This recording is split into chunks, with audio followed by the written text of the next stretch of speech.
Hello and welcome, everybody. Welcome to the No Name Musicast. My name's Tim, and this is Joy. And we are back. Now, if you've been following our podcast and listening to our episodes, you would have not noticed any disruption to service. We've been posting every Wednesday like we always do. Because it's not just Tim posting and Joy going, oh yeah, podcast came out. But we took a couple of weeks off, 2.5 weeks off, something like that. Various stuff was happening. And we recorded lots of episodes, so you would have plenty of no-name Musicast to listen to. But we are recording today. It is June 10th. We are back. So we have a lot to talk about and a lot to discuss. Now, this episode is going to be a little bit different. Normally we have a music topic and then we talk about songs and things like that. But because we've been away for so long, there's been so much music news. We decided what we would do is sort of recap the news while we've been away. Now, I've got some topics to talk about. Joy's got some topics to talk about. And, we'll go backwards and forwards, and then we'll talk about gas marks and things like that. It's true. So I guess I'll start it with Tim's favorite story. So for those who don't know, I moved into a new townhouse. Yay! Clap, clap, clap. So anyway, I discovered that there's a lot of foliage and trees around me, which means we get deers all the time and lots of bugs. I was walking my dog the other day, and I have a discovery that only would happen to me. Apparently, though, I did get confirmation this has happened to other people when I went on the Google. If you have curly hair, PSA, bees can, in fact, get stuck in your curly hair. So I have very curly hair. Tim's seen it. Some days it looks curlier than others. Some days I look like I have an afro. It just varies depending on what's happening. I put a lot of product in my hair because it's very dry. And these products usually smell flower and floral and, fruity, which you can imagine attracts bees. Did not register with me. I was walking inside with Ben after we came back from a little jaunt around the neighborhood, and I hear buzzing in. Well, first of all, I feel like what feels like someone just stabbed me with a needle in my ear. And I'm like, okay, that's weird. And it doesn't go away. Because how when you get stung by a bee, Tim, it's like that burned stick kind of thing. It doesn't go away for a little bit. Mm-hmm. So I felt that, but it was on my ear. And I was like, okay, well, let's talk about a place to get stung. Well, then I hear buzzing all around my head, and I can't figure out why. And then I feel another, what feels like a sting on the side of my head. So I'm sitting here at the bottom of our stairs. Charlie's upstairs. At the top of our stairs, Charlie's computer room is up there. He's sitting there, I don't know, has headphones on, watching an anime, paying zero attention to me downstairs, screaming at the top of my lungs because I can't get the bee out of my hair. It was stuck in my curls and it was buzzing around. It was like adding insult to injury. It stung me twice and now it's like terrorizing my So I'm like screaming, trying to get rid of it. And finally Charlie hears and comes down. And my husband is scared of bees so badly. Charlie actually, if there is a bee, a spider, anything in our house, I have to be the one to handle it. He will run. And if he does come to help, it is completely useless help. Let me throw a book from 5 yards away. So anyway, I'm sitting here screaming, trying to get the bee out of my hair. I finally and you know when he comes in with Tim, this is the kicker. He brings my shoe. That's going to help. And I was like, I need your help to find if it's still in my hair. And he's nervous. He's like, well, if it falls out of your hair, I'll kill it with the shoe. I got it out, finally. And then we couldn't find it. I spent an hour dragging down the bee. A shoe of all things. I was like, you didn't bring a hairbrush or something that seemed useful when there's a bee stuck in your hair.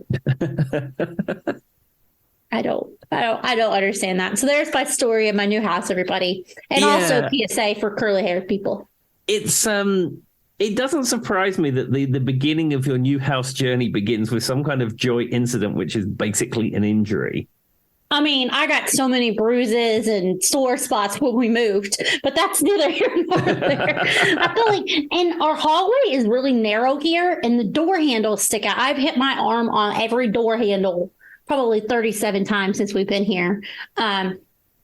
And me and Charlie lucked out, got a wonderful washer. Oh, speaking of which, Tim, your dolly's just sitting right here. I need to return that to you. Got a really good deal on a washer dryer that the lady was giving away. Tim kindly let us use the dolly. The person who was going to help Charlie, our friend Adam, was not able to make it because of a work thing. So Joy had to help Charlie move 500 to 1,000 pounds worth of washer dryer. And that was a horrible experience. And I was sore for a week. Yeah, I find things like that. I mean, you were lucky. You got a really good deal on some used stuff that you was able to fix, and it was, worked out really good for you. It was just the timing. It was perfect. Yeah, but I find with things like that, I like to pay someone to come and install it. I would have rathered, but I couldn't deny. And this was, so you guys know, like the smart washer and dryer. Oh my God. So it's a smart washer and dryer, and it sings a song to you every time it ends a cycle, Tim. Mm-hmm. And so the first night we were upstairs in the bedroom and I had put a load in, I forgot about it. And in the middle of the night, it starts playing this song. And Charlie goes, oh, it's playing at our, I was like, it's playing at our song. Like, I thought he knew it was the washing machine because I knew it was the washing machine because we were just watching TV in the bedroom. And he goes, who's playing this song? Who are these people? I was like terrified because it was like 2 a.m. and just like a song starts playing and I just casually go, oh look, they're playing us our song. All right, well that's all I have for new news in the house, but Tim, I'll bring you your dolly next week. Okay, no problem. It was just sitting in our back room covered in dust. I had to clean it off before I gave it to you, but I'm glad my dolly was useful to you. It was very useful.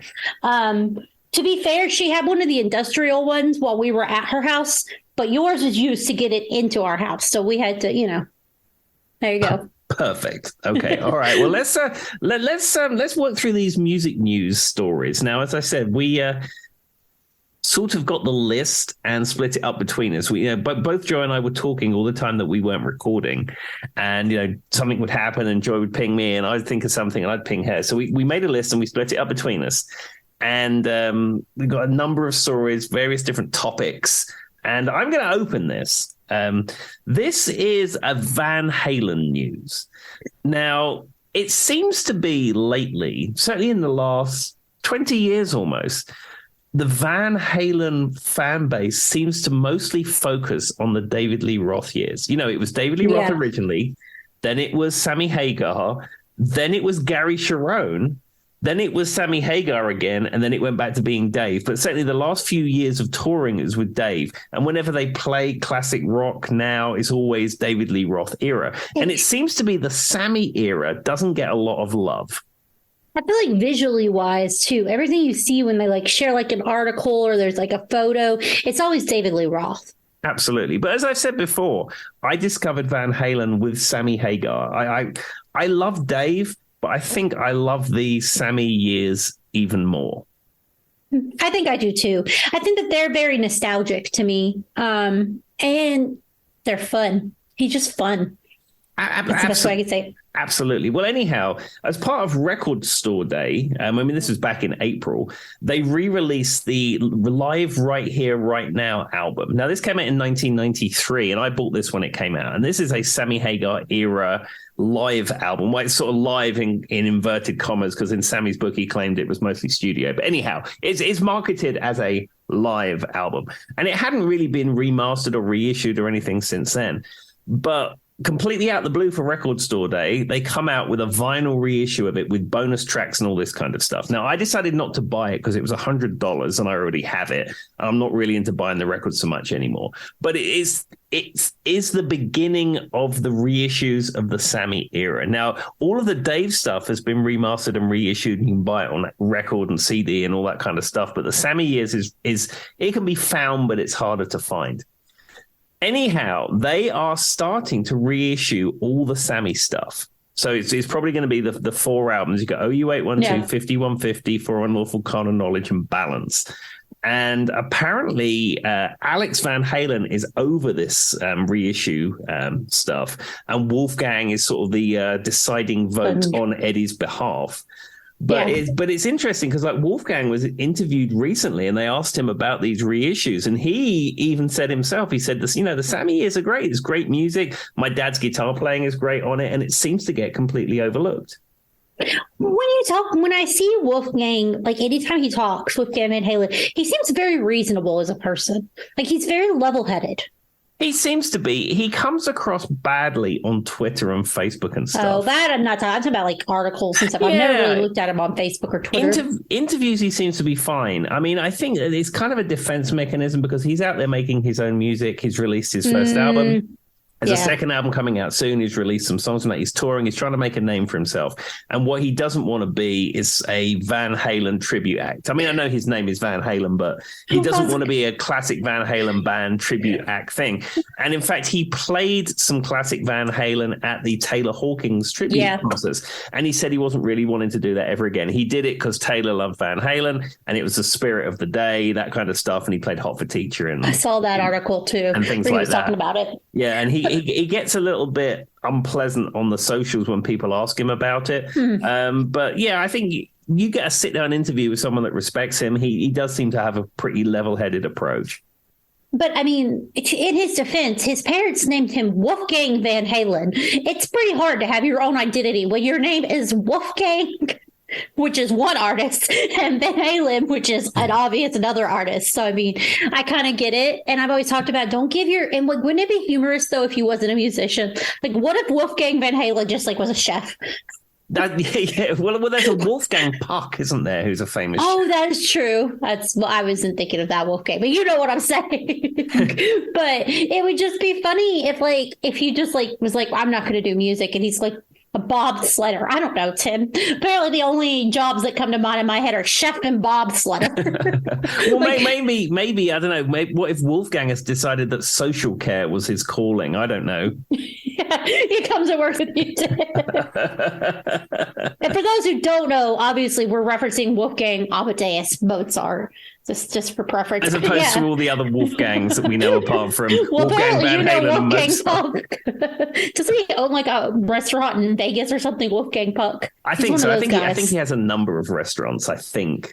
Yeah, he's like a Gordon Ramsay on a smaller scale or something. I've seen him on the Food Network. There you go. That's the one. Well, there we are. So that is the Van Halen reissues, remasters. I will be buying a copy of For Unlawful Carnal Knowledge and Balance on vinyl. I figured you were going to say. And the reason I'm going to be buying them is because currently they are incredibly rare.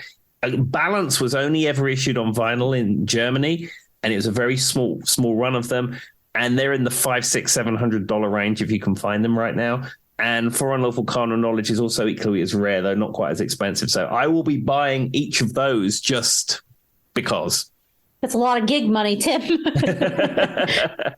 Yeah, I'll be buying them when they're $29.99 on Amazon, not going on Discogs and paying a mortgage payment for them.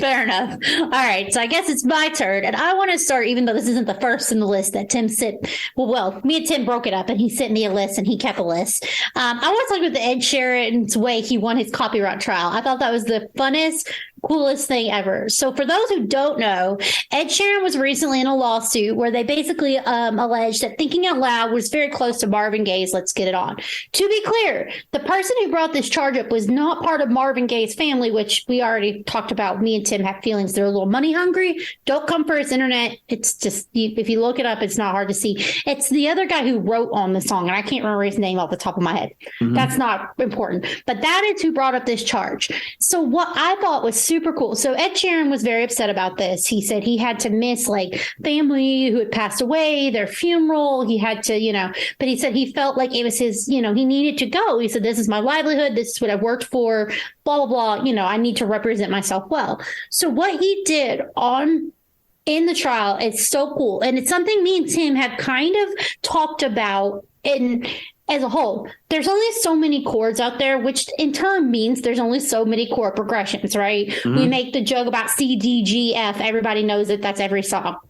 Okay. Common sense. And when you're learning to play an instrument, what's the first thing you learn, Tim? You learn C, you learn D, you learn G, you learn A, you learn E, you learn F. Like, that's just what I learned. Those are the first chords because they're in most songs.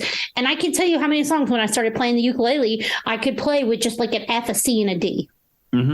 It's just tons. The strumming and stuff is separate, but that's a whole different thing. So what he did though was he got up on and there's this video of him on Howard Stern explaining this, and they gave him a guitar to show how he did this. But he got up there and he was like, how can you do this when my song is used, the exact chord progressions used, and the same pattern and the same rhythm in so many other songs? If you're going to say that I stole this, then that means every other person. And he started playing these songs. So the list of songs that he gave an example of, hold on, let me find the list. I have it here. Did Sharon stole this? I'm not lying, guys. I just had it up. Because I saw the video, so they listed it out. Hold on. I was in writing, but basically it was about a handful he said he played like, what was it, Tim? Like 15 songs? Something like that, yeah. It was something crazy, but he went on. So he basically played a multitude, like a medley of songs that we're all familiar with from, I know like My Girl was on it. I was just reading it. Apparently I lost it somewhere. I'll find it eventually, guys. But like, it was just a medley of songs that we're all familiar with, that he was like, if I stole this, then all of these people did too. And I was talking to Tim, and Tim's like, it's genius. And it's something everybody who's ever played music knows. Like, how many songs, Tim, can you think of? Oh, go ahead. Sorry. Oh, yeah. Because I mean, I think there's like some comedian or something. I've seen a YouTube video that's been passed around where it's like C, G, F, D, and then they play hundreds of songs all off the back of that. Like it's literally thousands upon thousands of songs. And if you've ever played an instrument, you know that one of the big things you do when you first learn it, those are the same like chords everybody learns, because being able to play a song is really important when you first start. It motivates you, right? So that's when they teach you, they want you to be able to play a song. Sure. Even if it's more than Twinkle, Twinkle, Little Star. All right. I'm going to find this list, Tim. I'm not going crazy. Give me 2 seconds. Okay. Well, I was going to say, when I first started playing guitar, I think the first chord I ever played was a C, and then maybe a G, and then maybe a D. Now the F is tricky, of course, because you're barring the first fret. But even with your C, G, and D, and he's like, oh, that's the chords to this, and that's the chords to that. And in fact, going back to Eddie Van Halen, who we was talking about Van Halen earlier, somebody asked him about, what riffs did he like and what chord progressions and stuff he liked. And he said, you've got 12 notes, however you mix them up's your own thing. And it's true. There's only so many notes and only so many chords. Yeah, and it is true. And it's like, okay, so basically when he was on trial, he picked up a guitar. It says he did a medley of match the songs, including Thinking Out Loud, the song we're talking about from him, and a song by Van Halen, who ironically by Van Halen, Van Morrison, guys, Van Morrison, who Sharon claimed was actually the primary inspiration for the song. And isn't that funny? He was actually saying, you guys are blaming me for Marvin Gaye, but really this was the inspiration, and it was Van Morrison. And so I find that ironic because we just assume, and if we're going to do that, I don't even know where to begin, because Tim, if any song sounds remotely the same, how many songs have you played that sound so close in your brain that they probably become one, like as a musician? So many, and especially like in the realm of like 1-4-5 progressions, like your classic rock and roll or blues progressions. There are thousands and thousands of songs that share the same chord pattern. And it's silly. Well, and I get it. Maybe these people really thought, okay, that sounds really similar. Like I could even see that being a thing. But to go out of your way to like bring these people on trial, I just don't get it. Now, to be fair, that is not how me and Tim. Oh, here it is. Have I told you lately that I love you? There's People Get Ready by Chris Mayfield and the Impressions. You're Still the One I Want by Shania.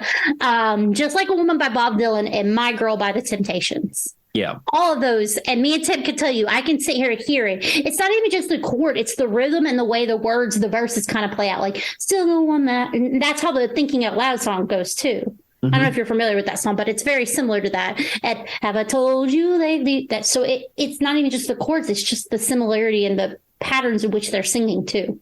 Yeah, there was a thing, I think we may have spoken about on it here before, but Faithfully, when that came out, Prince had Purple Rain, I think came out just around the same time as Journey had Faithfully out. And that Journey, I think, was set to release it, and then Purple Rain came out. And then Journey were like, well, we've never heard this song before, but this is almost like the chord pattern and some of the bits are almost identical. And then the record company contacted Prince and they say, well, what do you think? You know, should we stall the release? We don't want to, you know, we don't want to sort of sully your work. And he listened to it and he said, it's all rock and roll. He said, we're all working with the same stuff. Well, and that's exactly so. At the end of it, Ed Sheeran said there was 101 songs, Tim, that he found with the same chord sequence. And he goes, but if you say a song in 1974 owns this, what about all these other songs that were before it? Because not every one of those songs came out after Let's Get It On. No, absolutely. So there you go, guys. I thought that was genius. I don't know why more artists haven't stuck up for themselves and said that. The other thing is I feel. And I there's a cartoon I was watching. It wasn't a cartoon. It was like a TV show, like a kid's TV show. I remember they were making a joke about this. And they were writing a song. And one of the people inadvertently wrote something very similar to a previous song they had heard earlier in the show. And they didn't even realize that it was just on their brain. So if we're constantly all being pushed up the same music all the time, Tim, what are we going to be thinking about when we sit in front of an instrument? Yeah, nobody creates anything in a vacuum. It's all sort of your influences and things you have heard that influence that. So if you've heard all these songs in the past, even if you're not consciously quoting them, they're all in there somewhere. Well, we'll leave it with this. This is what I thought was great. He said, we found songs from the 1700s that also included the same type thing. They're huge songs in the 50s and 60s. You can't copyright a chord sequence. And I agree with Ed Sheeran. There we are. Well, good on you, Mr. Sheeran. All right. What's your next topic, Tim? Oh, okay. So Spotify. Okay. Now, as many of you know, I've had a Spotify journey. I am fully vested in the Spotify world. I've been Spotifying since January. And whilst we were away, I've actually beginning to transfer my podcasts to Spotify. And the reason I'm doing that, I used to use Apple Podcasts, and Apple Podcasts is fine.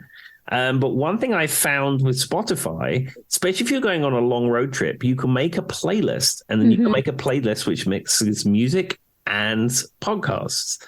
And on some of the trips I did for the 2 weeks and also when we were off, I created playlists with a mixture of those two things, and I really liked it. However, I had to go through Apple Podcasts and find out the ones I hadn't listened to and then mark them on here. And I thought, you know what? I'm just going to move all my podcasts and my listening history over to Spotify, and I've got it in one place. That was my thinking. So anyway, so I'm fully vested in this world now. Me and Spotify are best friends. You know, we're bros for life. And Joy deleted her Spotify because she got set up on the new thing. Well, aha! Is there a way around it? This is the news. So as we know, Spotify back in March had their annual developer conference thing called Stream On, where they announce all their innovations for the coming year. It's mostly for advertisers in the music industry, but they talk about how the app's going to change and things like that too. Yeah. They announced the AI DJ, which we previously discussed, which I used once. And it's like, why would I ever want this? Because why do I want an electronic version of an annoying DJ? I don't understand why I want that. Talking over the beginning and the ending of all the tracks. That doesn't make any sense. It just sounds like a morning zoo. Yeah, well, it's a guy with a pleasant enough voice, but I don't know why I want that, really. Fair. So I used that once, never going to use it again. But the other thing they announced is that the main homepage, the home feed on Spotify, if you use it on the app on your phone or your iPad or your Android tablet, or whatever you use, rather than just being as it is now, where it would have little squares saying this is stuff you've listened to and these are some playlists you might like, and you listen to Shania Twain, you might like Kylie Minogue, that kind of thing that comes up. All that went, and they decided what they were going to do is make it TikTok, basically. Yeah. So it'd be an infinite scrolling thing where you'd scroll through it and it would say I don't know, Iron Maiden. And then it would auto blast Iron Maiden at you. And then if give you a heart attack. Yeah. And there's no way of turning the automatic playing of the sound off. You just couldn't, you could do it temporarily, but every time you went back to it, it would do it. and then you'd have to go into it and then maybe add that or listen to it. And nobody could find anything. Nobody could find their playlist. Nobody could find things they liked. It was a mess. And there was a support thread on the Spotify, like they have like these forums that users can post to for ideas and stuff. And it got thousands and thousands and thousands of replies. And everyone's just saying, we don't want the TikTok, turn this off. It's terrible, or at least give us an option. If I want TikTok, I'll just go to TikTok. Yeah. If we must have the TikTok, can we put it on a different tab so I can completely ignore it?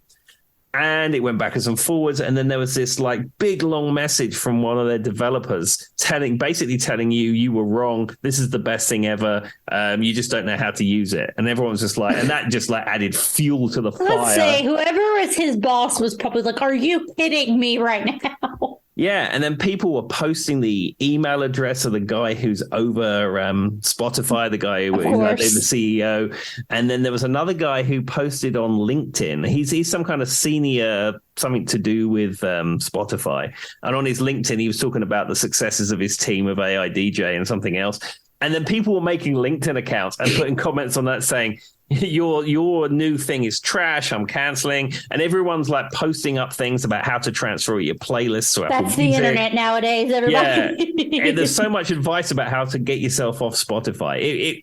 You couldn't have generated a worse PR disaster. The HR person to me dies a little. Yeah. So anyhow, so this goes on for a while, and I'm following this thread because I thought, I'm just into this thing, and now I hadn't yet got it.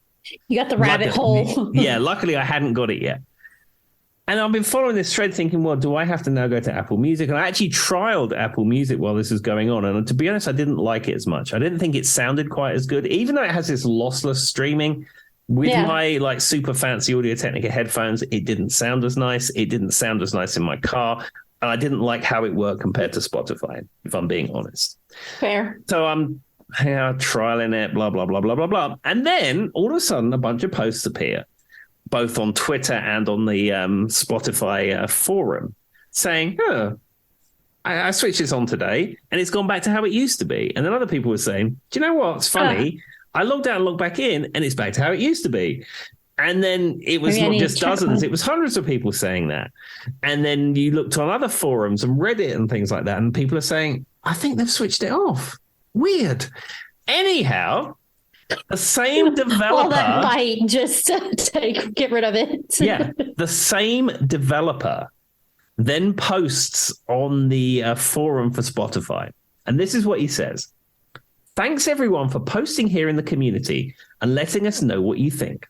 I've shared all your messages. I can confirm that all current tests related to the mobile home feed have ended. All of the data and feedback will inform any future tests. It may take a little time to see the changes. Try restarting a couple of times. We will close this thread for any further comments. And everyone's like, what about that huge press release you did? What about when Daniel Elk went on This Morning and spoke about this new TikTok feed thing? What about the Stream On event? What about all this press that went out? And you're now telling us it was a test. What? That is, if I've ever seen it, that is an HR response from a mile away. As someone who's had to respond to people being terminated, you know what I mean, Tim, and different things like that. And you have to choose your words very carefully. And I wonder, though, like, if I had been there the day that guy posted that, like, even if you are proud of what you did and you think you did a good thing, if you're sitting there and you're watching people tell you they don't like it, don't go on there and, like, just... you know what I mean? Try to defend it. It's never going to go well for you. It's just going to make you look like, well, you know what I mean?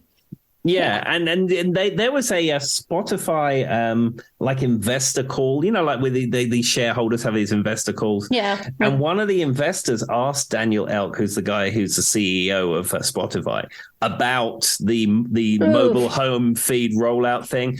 And then he said, what did he say? He said, oh, yes, he said, yeah, we've been testing it in select markets, but it's probably going to be a multi-quarter rollout, maybe over a number of years. Yeah, they're talking out of their word I can't say on this podcast is what it sounds like to me, Tim. Yeah, I would have preferred it if like someone came in here and they said, "We hear you, we see you hate it, we've put it back. Thank you for being a all they had to customer." say was, "We got the feedback we needed. It's not going to work. We're going to go back to the old thing." Yeah, How hard would that have been? Yeah, or we might try something again in the future. And they tried this a year or two ago and had exactly the same feedback. So I don't know. It was more this thing about all current tests have ended. It's that's so much bull, and you know it, because it's like whenever somebody like when a politician gets caught doing something and they talk about it in the most roundabout way without actually saying it. That's what that sounds like. Oh, goodness me. But anyhow, Joy, you can actually put Spotify back on your phone because that TikTok feed thing should have gone away. Well, there we go, guys. Now I know. All right. Well, I'm going to speak on one that I very was upset when I sent this link to Tim. This was a heartbreak for me, a real heartbreak. But in all seriousness, it goes back to what me and Tim say. Go see your artists. Go see them now, unless they want you to pay $5,000. We can't justify that, but go see them. Sit out in the car and listen. I don't know. Do what you got to do. But sadly, so those who've been listening to the podcast for a while know I went and saw Sum 41 and Simple Plan a few years. It's probably been like, 2 years now? 2 years. And after the show, me and my friend were walking down the street, and the lead singer of Simple Plan, we bumped into him getting food. There's a picture online. If Tim makes note, I'll post it on the of me taking a picture of Jennifer with him. And that story is hilarious because Jennifer, I was there for Sum 41. I had wanted to see Sum 41 for years, and every time I went, I don't know if you've had this experience, Tim, but something would happen and they'd pull out of the show, or it'd be like one of those. It's always like with rock bands, there's always like a big event going on, and like 5 people are playing, and 1 or 2 bands end up not going. Mm-hmm. That happened Sum 41. It happened to me with back in the day in like the early 2000s. It happened to me when I went to see The Offspring. They were supposed to be there. And so, because Sum 41 is Canadian, so this was like the Canadian tour, them in Simple Plan or whatever. They always have something like that going on. But I was very, very, very excited. Fat Lip was one of the first albums I had as a kid. I've been a Sum 41 super fan for years. I think they're a very vastly underrated pop punk band.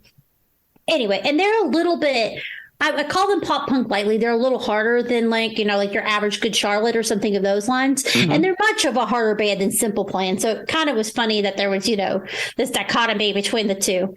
And they actually did a Pantera ending in their concert. I don't know if I told you that or not, Tim, but they like came out with like big hair and everything and played a whole selection of Pantera at the end, but doesn't matter. So it was really funny. And it lights went out and like boobs. It was hilarious. And it was funny because you could tell who was there for Sum 41 and who was there for Simple Plan, because like I said, 2 very distinct. Simple Plan's like, life's just sick, kid, whereas Sum 41 branches on a little bit more metal.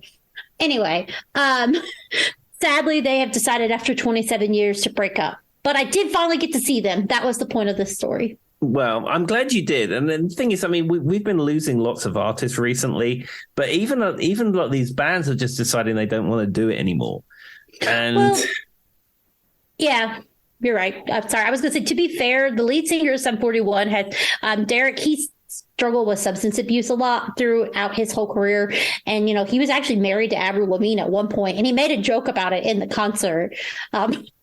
Being married. He's like, yeah, you know how marriage went for me. And then it got awkwardly silent. But anyway, yeah, it's just sad because I'm just really, really, really happy, though. I got to see them before they broke up because, like I said, it was one of those bands that I remember, like one of the first albums you own. I have a very distinct memory of the Fat Lip album. Like I do, All Filler, No Killer. Mm-hmm. It sticks in my brain because I love that album and listen to it nonstop. And I think when Brandy was on the podcast, didn't she do a Sum 41 song? Or maybe she did The Offspring. It was The Offspring she spoke about. And I think Sum 41 came up during that discussion. Mm-hmm. Those 2 bands were probably, as me and Brady were kids, we probably listened to those 2 bands pretty heavily on rotation. They were like one of our top rock bands, I guess you can say. But yeah, and what's funny though is they're one of those bands that like they had like 2 or 3 songs that like mainstream would know. You know what I mean? Like Fat Lip is probably the #1 song that everybody would know by Sum 41. But I was like one of those ones that like could repeat every album track. Like I was like the dedicated fan who thought she was super cool back in the day. And I just thought it was ironic that I finally get to see them, and what happens? They break up. Well, you enjoyed their music growing up. You got to see them. You'll always have that memory. I mean, there's some bands that I've seen that I would never ever be able to see again. I see Van Halen 4 times. That's never ever going to happen unless hell again. Freezes over. Exactly, or even like something like the Brian May Band, which was a solo band he had in the 90s. Back to the Light came out in the 90s. I was just getting into Queen and getting into music. Back to the Light comes out, and then he plays at the Hammersmith Odeon, and I went to see him there, and I also saw him at the Albert Hall in '98. Both of those lineups were great. And that's never going to happen again, because like when he reissued his solo albums, people asked him, "You can do some solo gigs?" And he's like, "No." He said, "I've moved on. You know, I'm celebrating the work I've done, but he said, I've moved on from that." He said, "I'm not going to be putting that back together." So I mean, that even though most of those people are still with us, that's never going to happen ever again. I think that this one for me was just weird because they did the US tour, and then they did an international tour, and then they came out with a new album, Heaven. Whatever hell or something like that. I had like a little X symbol in the middle of that. I don't know how to say that, but that was the name of the album. And then they're just like, never mind, we decided to break up. But I'm like, okay.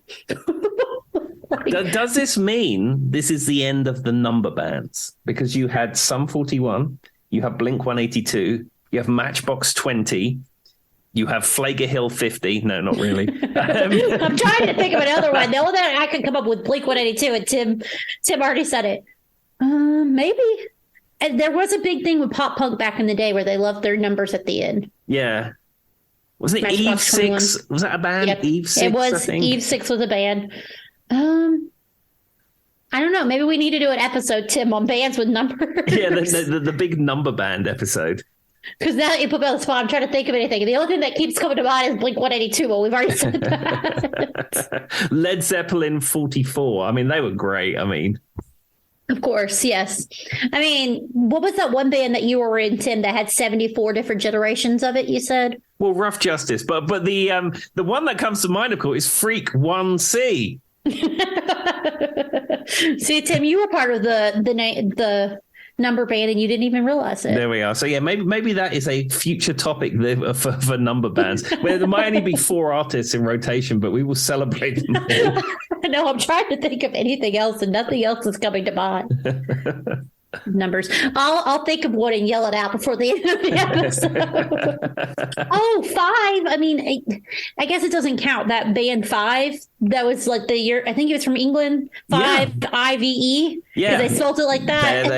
They were part of the number bands. Yeah. That's all I got.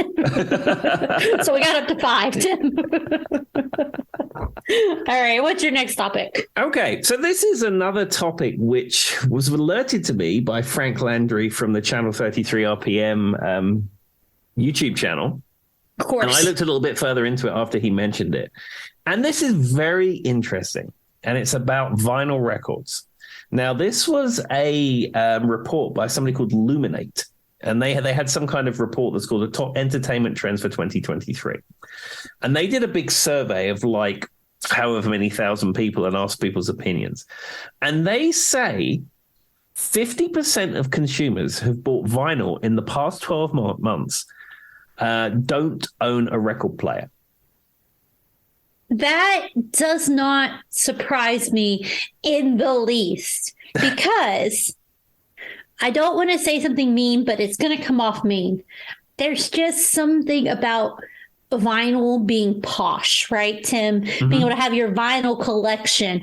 And I mean, I have my vinyl collection, and actually it's right behind the screen that Tim, and I can see the Dolly, one of the Dolly Parton albums Tim gave me sitting right there. But it's the idea of having vinyl, I think, but it's not actually listening to said vinyl. Yeah, I mean, they get more granular with the stats, and they say the younger the people, the less likely they are to actually play the vinyl, and the older the people are, the more likely they are to have a turntable. But I wonder whether people are buying it just as effectively merch. Mm-hmm. That's exactly what they're doing. It's memorabilia. It's an idea to say, oh, look, I have this new Sublime album. You know what I mean? And like show it, and it's cool. But you also have to think from so I went to school for science, so correlation doesn't equal causation. We realize this. So the old and the young having a record player, not having that correlation, it shouldn't come as a shock, because who's more likely to have a record player in their house? Somebody who used a record player because that's what they had to play music on. It's, it's just common sense, but it does seem very, it's like, like when I was watching a show once and they had like their bookshelf with their books on it. Mm-hmm. And somebody made a joke about, don't touch that. We want people to think we read. Or it's like they made a joke about, how the bookshelf's full of books, but nobody's ever actually even read the books. Yeah, I mean, I sold off 70% of my vinyl collection because I got into it and I spent a lot of money on it, and then it didn't bring me a lot of joy because the quality was not good. The records were warped. It was getting very expensive. And I really decided I wanted to embrace the CD format. So outside of some records that were really important to me, I got rid of almost all of my vinyl. I've maybe got a couple of hundred left, maybe not even as much as that. Yeah. And I sold them all on eBay. And not one person of the hundreds of records I sold, not one person messaged me back and said that they were not happy with one of the records because of quality. Now, all my records were in good condition. They were not crackly. They were not warped.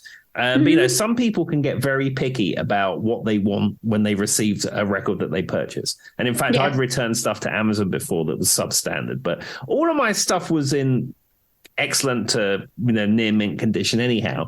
But you get a lot of people when you sell things on eBay who are odd and have funny ideas and message you and want their money back and all this kind of stuff. I sent all this stuff out very well packaged so it didn't get damaged in transit, but not one person came back and said, hey, I was playing side 4 of something and there's a slight crackle on song 3. Not a single person did that. So I wonder, most of the people who bought this stuff, did they put it in frames or did they just have it because they wanted to have it? I mean, I have a record player. It's just a small, like one that like you have like in the little case or whatever, like the briefcase type style that I pull out occasionally. But to be fair, the few times I pulled it out, when I used it, Tim, when my power went out. Mm-hmm. because it has a battery backup option on it, and or I could plug it in, or when my internet was out. Like when the internet was out, I used it. But I do have a record collection, but there are records that are sitting on that wall that I don't think have ever been played in the record player. Like I'm probably just as guilty. I do own one, but it's sitting upstairs in my room, but it's also kind of a pain to use, like to get it set right, to get the little, you know what I mean? Like using a record is like almost work.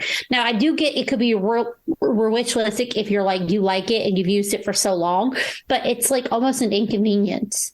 It is, and especially a lot of modern record pressings, like an hour's worth of music is pressed over 4 sides. And like I have Innuendo, there's a German pressing, it's a UK pressing, but it's pressed in Germany. And it is incredibly high quality of Queen's Innuendo. But because it went over an hour, they've pressed it on 4 sides, which means there are sides that have 2 songs on them. Mm-hmm. And that's like 12 minutes of music, and then you have to get up and turn it over. It is incredibly inconvenient. And you can't pause it.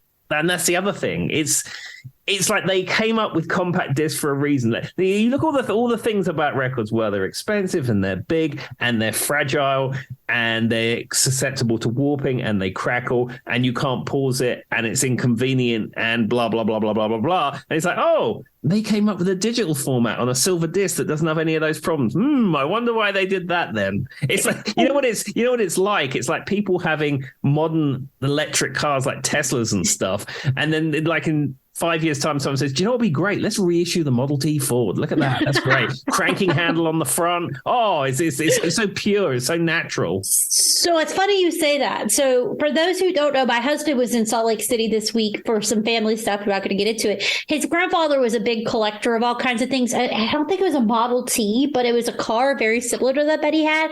It was kind of like a roadster type style that Charlie was talking about. He did not drive, but his one of his cousins drove it and Charlie rode in it. And Charlie doesn't drive a stick shift. My husband's rode on motorcycles. Like he's very, he knows all these things, but he was talking about how inconvenient it was to drive this thing and all the weird little one-off things you had to do to get it going. He was talking about when you like hit the clutch, it would go all the way down and you couldn't shift until it was completely, down to the floor and things like that. And so like, it's kind of like that. Like we go back from driving our Teslas to those. Yeah, I think it was Tomo when we was talking about the unpopular opinions, and he said that the inconveniences of vinyl completely outweigh the nostalgia. Yeah, I agree with that. The more I think about it, that's part of the reason why mine just sit, Tim. And to be clear, I've literally, most of the vinyls I own, I've bought secondhand or someone's given them to me, Tim O'Sullivan. Or I bought a bunch off a lady off Facebook once. I don't seek them out myself because they're quite expensive too. Yeah, especially when you can go to thrift shop for CDs and they're $2 or less. And more often they're 50 cents. I mean, even if you buy them brand new, they're like $10. I bought the most recent Foo Fighters album, which actually I would do recommend. It's really good. And I got the CD of that and it was $11. And I mean, that's about right. I mean, it's fine. I know. And I still remember every time. So, as a kid, you see like kids begging their parents to buy them something at the store. Mine was always a CD, Tim. That was the one thing I wanted. And I remember them being like 15, 16 USD. Like that was it at the most. And that was on the high end. And I go look at a vinyl now. And if you go into like Barnes and Nobles in America or whatever, it'll be like $35. And I'm like, I'm not spending $35 on this. And I just set it back down and walk away. Yeah. And I don't mind paying $35 for a record if you know that the pressing is going to be good. It's going to sound really good. It's not warped. It doesn't have crackles pressed into it. The hole is not off center. You open it up and the inner sleeve is torn because it hasn't been stored properly. I mean, I don't know.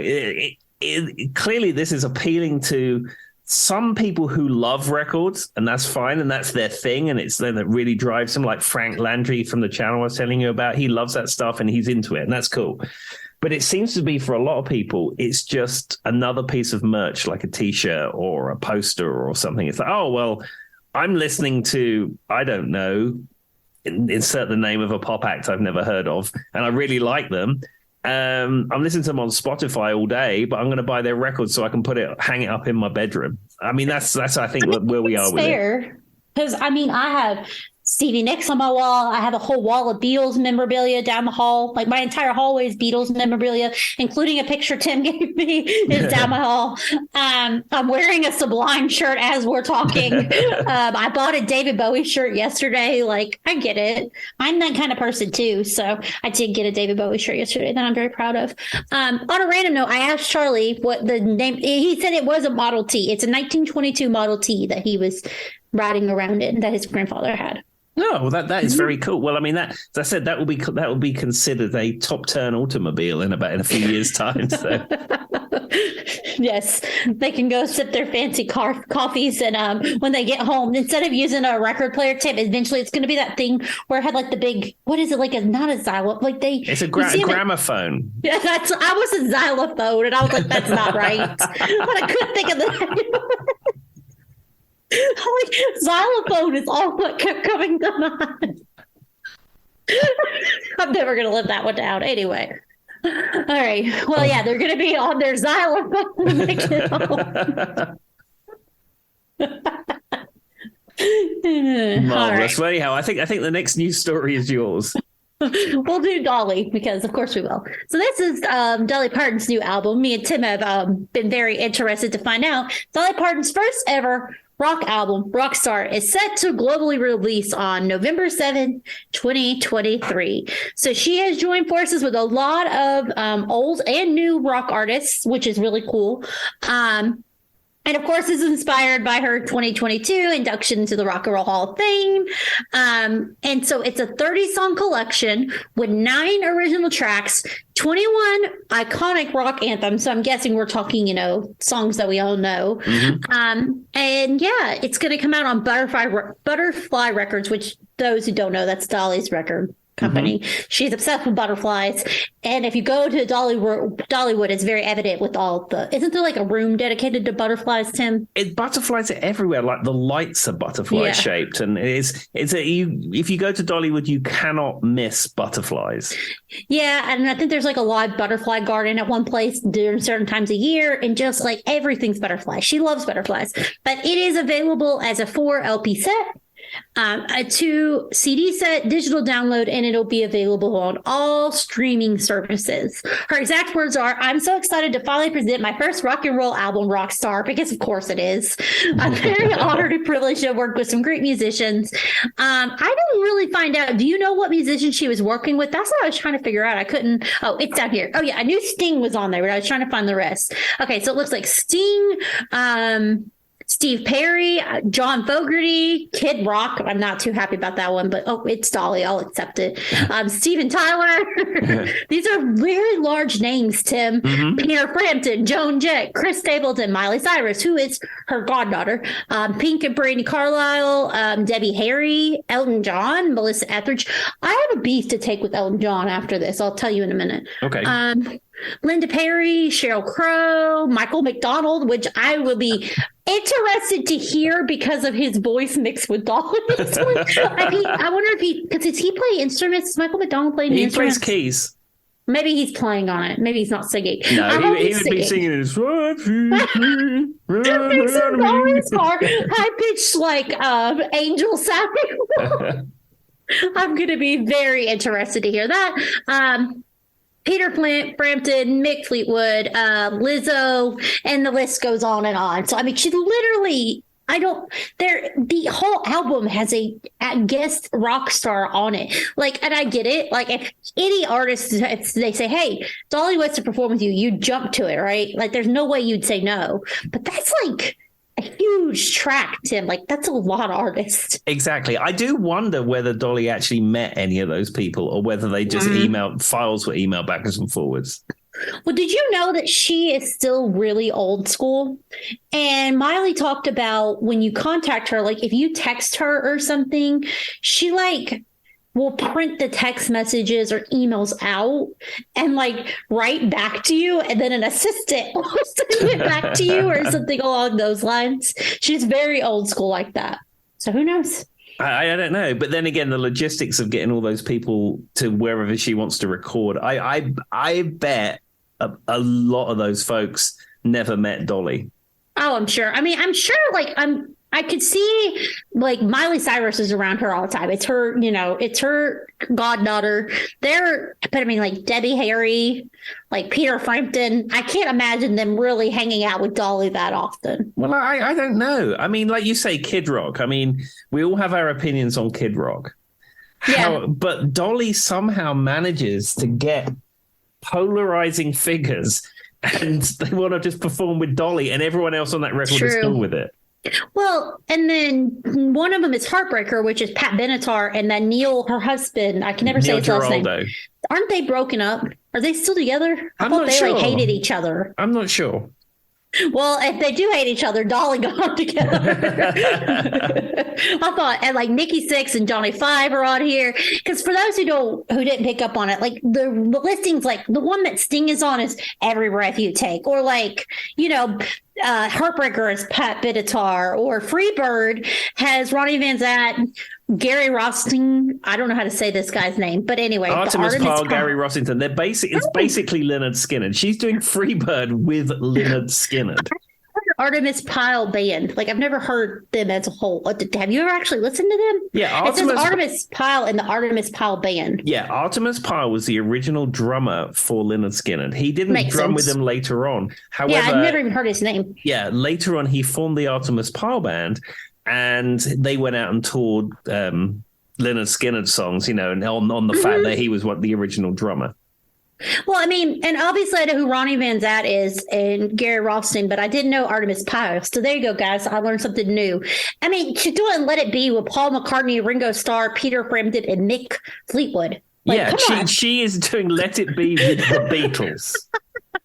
Like, what in the world? How did she pull this off? I mean, of course, like when I said Joan Jett, it's I Hate Myself for Loving You, right? Mm-hmm. Night Moves. She didn't get the original. It's Chris Stapleton, but Night Moves, as me and Tim has said, might be the most perfectly written song of all time. Absolutely. We stand by that. So anyway, this is going to be awesome. I have to get it. I will pre-order it. I will get merch. I will own this one. I love Dolly for this. But I mean, she did it so quickly too. Like she was just like, they're going to put me in the Rock and Roll Hall of Fame. I guess I'm going to own it. Okay, here's the new album. And it's like the most like amount of people on one album I've ever seen in my entire life. Exactly. I think what we're going to do is in November when this comes out, let's dedicate an episode to this. Mm-hmm. We will listen to this for a number of weeks and then we will do a track by track, I think. I need to. I want the so they said that there's going to be like merchandise starting, like I guess that she did a bunch of merchandise venue things in May of this year, and then it'll all go up online. And like all these brands curated a shopping experience, whatever that means. But there's a picture of Dolly sitting on the earth on fire. Did you see that one, Tim? Yeah. I want that on a t-shirt. Well, badly. The Earth on Fire song has already been released. That is I know, already but I just out. want that picture of her on my t-shirt. Like I want that. Oh, I think it's World on Fire. World actually. on Fire. That's it. Yeah. It was available May 11th, which I've already heard it, and it's pretty cool. But I want the picture of her on the World on Fire. Anyway, but yeah, it just cracks me up that like, how did she, like, she literally could do anything. Like, if you asked Dolly, "Oh, could you get world peace done?" She'd be like, "Give me like 3 weeks." Like, how? How do you get all these people on one track and that quickly? All right. My beef about Elton John. So when I went and saw Elton John, he swore this was his farewell tour. He wouldn't be touring anymore. That guy has been on stage so much since he swore he was never going to be on stage again. I've seen like 3 big pictures of him in Europe, like just like on stage, just still performing. And I'm like, it's like, I think you just can't give it up. I don't know. But he swore, this is my farewell tour. Never again. He did that big blowout, right, at the stadium, Dodger Stadium. And then, like, the other day, I was on Snapchat just scrolling. Guess who was in London? Scrolling again. Guess who was in, I don't know, Southampton, whatever it is. I'm like, what? I thought you said it was over. Well, maybe he just said he wasn't going to be doing any big scale touring. He would just maybe just pop up when he felt like it. I don't know. It just grabbed me up, but I will say he is one of those people that if you pay him, he'll show up. You just have to meet his number. Sure. As we've said before, every artist that's out there currently working, if you want them for your event, if you want them to play in your house, there is a price for that. Fair enough. All right, Tim, what's your topic? Okay, so this one, we've spoken about Nita Strauss many times, and we've said that she is probably the finest virtuoso shred guitarist out there right now. And she plays with Alice Cooper, and then she played with Demi Lovato for almost a year or so. And then she's actually now back with Alice Cooper. Now, she had a album out a number of years ago called Controlled Chaos, which was a shred instrumental album. And as we all know, instrumental shred guitar music, I'm speaking as a guitar player, is incredibly boring. Yeah. I mean, there are some people who break the mold. Joe Satriani's Surfing with the Alien is great. Steve Vai's Passion and Warfare is great. I think that's the only 2 examples I can think of. It's just, it doesn't go anywhere. It's like, look, I am the best guitar player ever and I can do all these things. And it's like, okay. Well, I think that, like with music, I enjoy the layering of it. That's like what's important to me. And so when you kind of just tease it all down to what instrument, it loses some of its oomph. It does. Well, anyhow, she's announced a new album called Call of the Wild. And what she's done, which I think is very smart, and she's got some vocalists involved. Smart. Yeah, that is smart. Yeah, and I was listening to some of the tracks today before we was recording, and it just sounds like contemporary heavy rock with a great vocalist on it. So maybe she's figured out that this is the way to do it. I mean, I guess because it adds an extra element. I feel like, and then I hate to say this, I don't want to say they're boring, but at some point it feels like you're listening to the same thing over and over and over again when it's just a guitar. It does. And I mean, even like some music, are you familiar with Dream Theater? Yeah. Let's see, that has vocals, but again, it just like every musician in that band is a virtuoso. John Petrucci is the guitar player. And I don't know, you listen to that and I'm like, oh, come on. I mean, Like you listen to, I don't know, listen to the Sex Pistols, for example. Nobody in that band is a virtuoso. The guitar player is so-so. But I'd rather listen to Pretty Vacant than anything by Dream Theater. It's almost like they take everything too seriously. Yeah. Because the only song I know from them, like off the top of my head, is that The Spirit Comes On song or something like that. Mm-hmm. And it's almost just melodramatic and like ongoing and just, I don't know. I like something that maybe it's as a whole, I like something a little bit more rough around the edges. It's almost too perfect. See, like, I think that's where Van Halen sort of shined. Yes, Eddie was a virtuoso and a trailblazer, and he basically invented that style of guitar playing, invented a lot of the equipment that's used to create it. But guess what they had? Great songs, great memorable songs. And yeah, the riffs were great, the playing was great. But yeah, you had a great singer singing a great song, and then Eddie takes an amazing solo for 16 bars, and you're like, wow.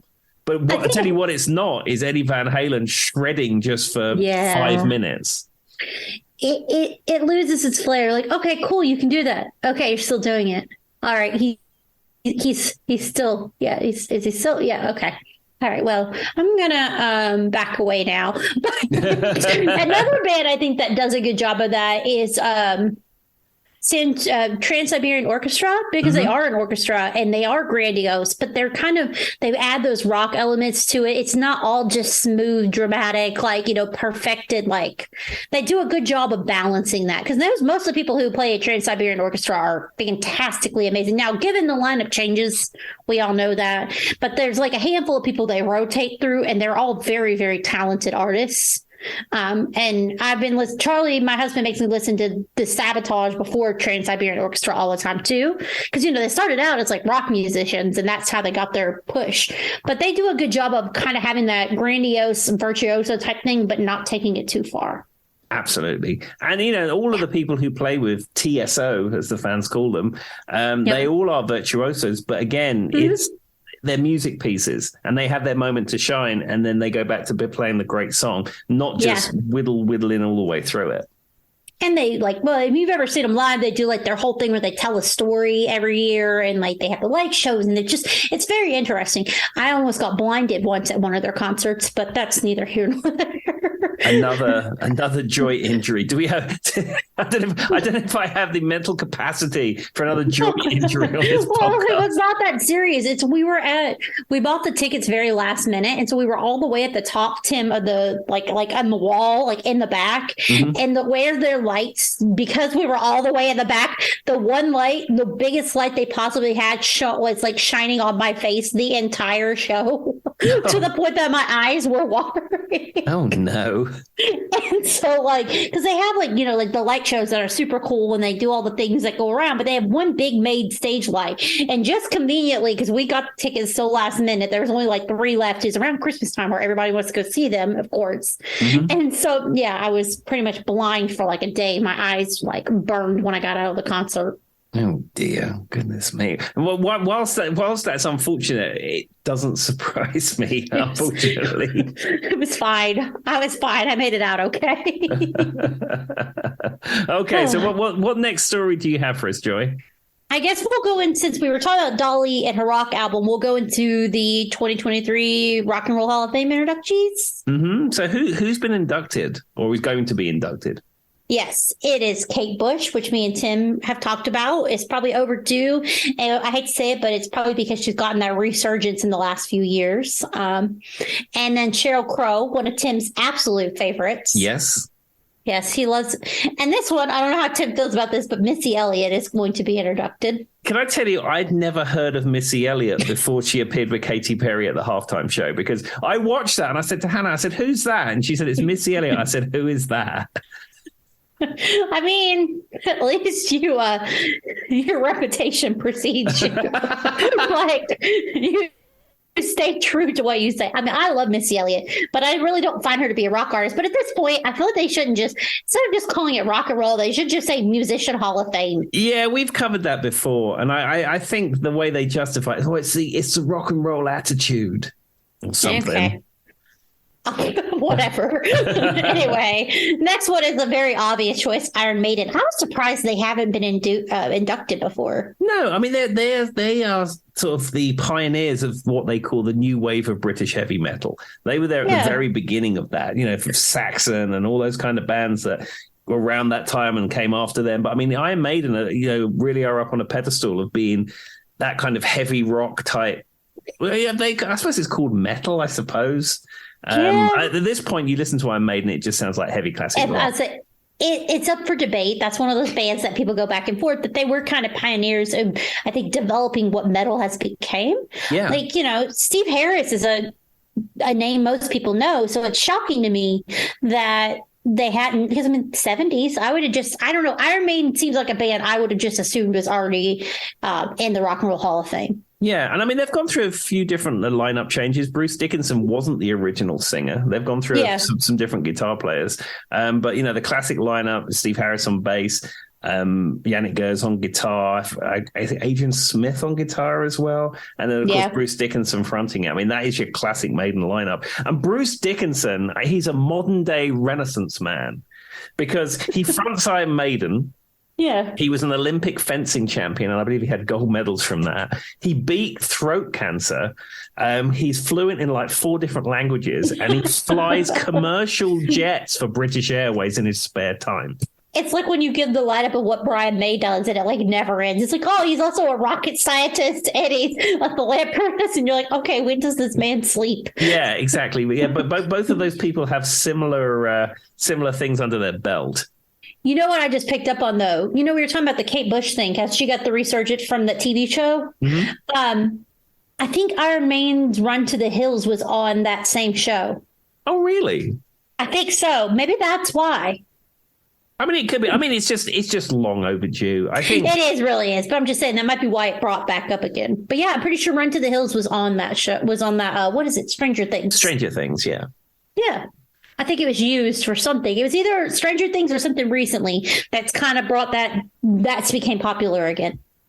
Anyway, all right. Joy Division / New Order. Mm-hmm. I'm not super familiar with. I know who they are, but I'm not that familiar with them as a whole. Yeah, they're seen as pioneers in that sort of genre of music, so it doesn't surprise me that they would be inducted. Cyndi Lauper. I mean, I think she's a queen. I do think she does have some rock elements to her, but she's definitely pop rock. I mean, obviously, but she definitely comes off as someone who could put on a rock show if she wanted to. Yeah, and as we've said before, she was pivotal in the rock and wrestling era. Her sitting on a flight next to Captain Lou Albano, who was a wrestler or wrestler manager, and inviting him to appear in the Girls Just Want to Have Fun video, started the whole of the rock and wrestling era. If it wasn't for Cyndi Lauper, we wouldn't have the WWF as we know it today. Well, and I think she's pretty close to having like an EGOT or something, like being an EGOT, because she won a Tony for Kinky Boots because she did all the music for it. Mm-hmm. So like she's like, Grammy, Emmy. I think she's got a Tony. I guess the only thing she doesn't have maybe is an Oscar, but I think she's really close to having one. But my favorite thing that I've ever seen Cyndi Lauper do was the cutest thing. So I love watching the Kennedy Center honors. Mm-hmm. I don't know why that was so hard for me to say. And she was on Cher's because her and Cher are really good friends. Mm-hmm. And there was a back and forth where Cher's like, you told me you were a blah, blah, blah. Like she didn't know she was coming out. And she did a version of I Got You, Babe with Adam Lambert. And they sounded amazing together. And then she did If I Could Turn Back Time. And she sounded so good. And Cher's not an easy person to sing. I mean, I Got You, Babe is an easy song to sing. But If I Could Turn Back Time and things like that, those aren't easy songs to sing. Cher has a very distinct range and a very distinct sound to her voice. And Cyndi Lauper was so good. And their little banter back and forth was so cute because they're really good friends in real life. Interesting. So if you've never seen that was one of my favorite little Cyndi Lauper things she did. This one, I think, I don't know. I'm surprised, but I'm not surprised. George Michael? That surprises me that he's not already in. I mean, I could see that's what I was thinking too. I can see that maybe Wham wouldn't be in because that's kind of. I mean, there's some great Wham songs. I mean, Club Tropicana is one of my favorite songs of all time, really. But it's kind of UK centric throwaway pop sort of, but like the influence of George Michael and his vocal ability and the people he played with and the songs he wrote and all that kind of stuff and his legend. I mean, it just surprises me that he's not in the Hall of Fame already. Well, and I mean, I've talked about it many times before. I'm a huge George Michael fan. I dressed up as him for Halloween 2 or 3 years ago. And his faith video, Father Figure, One More Try, Kayla's Whisper, like this. The hits just go on and on. So it's shocking to me. And he does have, I would put him a little bit, I mean, he is poppy, but I mean, he did have a little bit of a rock side to him. That's kind of his edge. And he started carpool karaoke with the original carpool karaoke. There we are. And he also invented designer stubble as well. No, there we go. And Freedom 90, that video, like every time I hear that song, the opening and the intro track and the video, it was all a masterpiece. He did such a good job with that song. Oh, sure. I can't explain how, like, from beginning to end, if you watch the music video and you listen to the lyrics and everything, it's just perfect. Like, it is a art piece in and of itself as a whole. It's one of those ones you kind of have to watch the music video and listen to the song at the same time to get the whole picture. Absolutely. And also his duet with Aretha Franklin. I mean, that is so good. It's true. But I will say, I am a Wham fan. Sorry, Andrew. What was his last name? Andrew Ridgeley. Sorry, you're kind of the forgotten member of Wham. Well, the thing is, it was Andrew. Yeah, Andrew Ridgeley. The thing is about Andrew Ridgeley, he was picked because he was an incredibly attractive man. Yeah. But I don't think he played on any of the songs. And I don't think he sang on any of them. Either. And I know he certainly didn't write any of them. I can see him, like he had the same jawline with the little cheeks and he had good hair. But like what he contributed, I don't know. I think the record company wanted a duo. They wanted two attractive guys, and they got someone who complimented George Michael. And there you go. You have Wham. I mean, I'd be prepared to proven wrong about his input to Wham. But of the Wham albums I haven't really seen anything going on much in the liner notes to suggest that he had much to do with it. I mean, if I'm being completely honest with you, I didn't even know his last name. So that's what I'm like, Andrew, guy with the hair, the other dude in Wham. I don't know. I mean, everybody knows Wake Me Up Before You Go. That's an iconic song, right? I mean, we can't not live our life without knowing that song. But I love Wham. But sorry, Andrew. I don't know what to tell you. I couldn't remember your name. Anyway, all right. So the next one is Willie Nelson. Again, incredibly long overdue. Yeah, it's weird to me that and he has a little bit, and this is not to insult Dolly, because even Dolly was like, why am I being introduced into the Rock and Roll Hall of Fame? He's a little bit more, I would put him in more of a rock kind of sound than Dolly. Yeah, but I mean, he's incredibly mellow. It's true. That's all the cannabis, Tim. That's true. But anyway, Rage Against the Machine.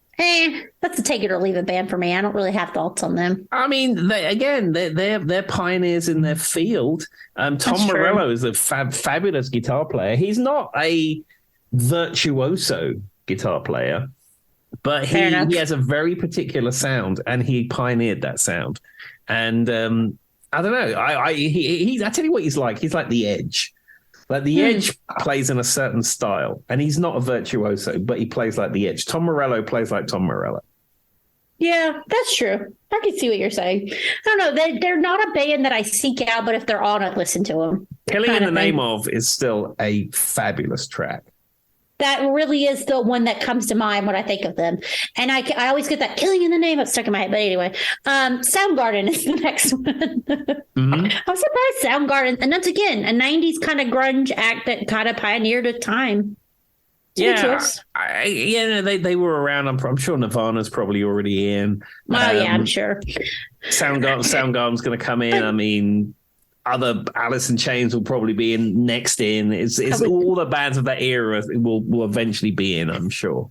This one's weird to me. And maybe I'm missing something. Maybe Tim can enlighten you. The Spinners? Yeah, that's a blast from the past. I mean, maybe they have huge influence. I don't know, but it seems like an odd choice, but I don't know. Doo-wop, Motown, all this kind of stuff, but it just it was weird to me that now, I don't know. And they're not a huge Motown band. Like they had some, like Rubber Band Man is a great song. They did a version of that. Love Don't Love Nobody. That's all I can think of. Like it's not like the Temptations or something. I thought it was just random. Yeah. Now somebody out there is going to come for me because you guys know I love Motown and I like their music. I just thought it was an interesting choice that of all the bands, that's the one they went with. Sure. Yeah. Someone's going to say, "Oh, how could the Spinners had so and so in them, and they did this and they wrote that?" And I know. I don't know. And I'd be like, okay. I mean, I do love Working My Way Back to You. Yeah, that is a great song. That is a classic song, and in fact, the only one I can think of when it comes to the Spinners. I knew they had a version of Rubber Band Man. I'm trying to rack my head. There's that one, I'll Be Around or something like that. I think that's been in a few movies. It doesn't matter.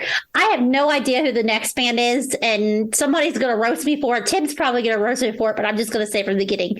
The Tribe Called Quest. I think it's some kind of rap hip hop thing. I think. Okay, then I'm not getting roasted for it. I thought you were going to say, they had 74 songs in England, Joy. How did you not know? And I was going to be like, I don't live in England. The Tribe Called, I'm Googling them. Let's see what it says. A tribe called, it's a hip hop group. Okay. Yeah, there you go. They're from the early 80s. I guess they had an influence on hip hop. I'm sorry, guys. I didn't know. I didn't know. Okay, then we'll go to a band I do know, the White Stripes. I'm kind of shocked to see them on this list because I don't really find them that iconic. But no, I'm not a fan, as we've said before. They're okay, but like they have like 2 songs that I can think of. Like when I think of someone being inducted into the Rock and Roll Hall of Fame, I feel like they need to have more than 2 songs. Yeah, I'm sure if you're a White Stripes fan, you would say, "Oh, their 4th album is where they really hit their peak." But I mean, Seven Nation Army really is about, and that Ball and Biscuit. That's probably about it. I think they had like a song called like Icky Thump or something. Who knows? Know. And then again, I might get roasted, but I don't know who Warren Zevon? Yeah, he was Warren Zevon. He was he wrote Werewolves of London. That's the guy who I should punch myself for that because I love that song. I didn't know that was his name. The more you know. Sadly, though, I still hold a grudge over Kid Rock and my Werewolves of London. I'll never let it down. Every time his song plays it, I think Werewolves of London is coming on. And then he starts singing. I get so upset. Like visually, like I physically am like, no. Because I'm always like, oh, look, Werewolves of London's on. No, it's not it. Like, I get it. And I get that they're all a play on that other band that I hate, that other song that I won't say the name of. I know it's Sweet Home Alabama, everyone there. You got me to say it. I get it. But I'm just disgusting. I do. That's how I feel about that. Like every time it comes on, Charlie's like, which one do you think it is? Because he can tell I'm going to get mad if it's the Kid Rock. I'm like, turn it off. I hate that song. I really do. Anyway, all right. There we go. So, Tim, how much time do we have left? I mean, I think we're going to go a little bit longer on this episode because I've got some other news stuff that I want to talk about. So, this is a big recap for us. We've been away we've been away for too long and we're back. All right, Tim, what's your next one? Okay, so this isn't so much as a news story, it's more of a discovery for me. Now, you've heard of the band Greta Van Fleet, I'm sure. Yes. And I heard about Greta Van Fleet when they came out. However, I hadn't really heard any Greta Van Fleet. And everyone said, oh, yeah, they're just a Led Zeppelin ripoff band.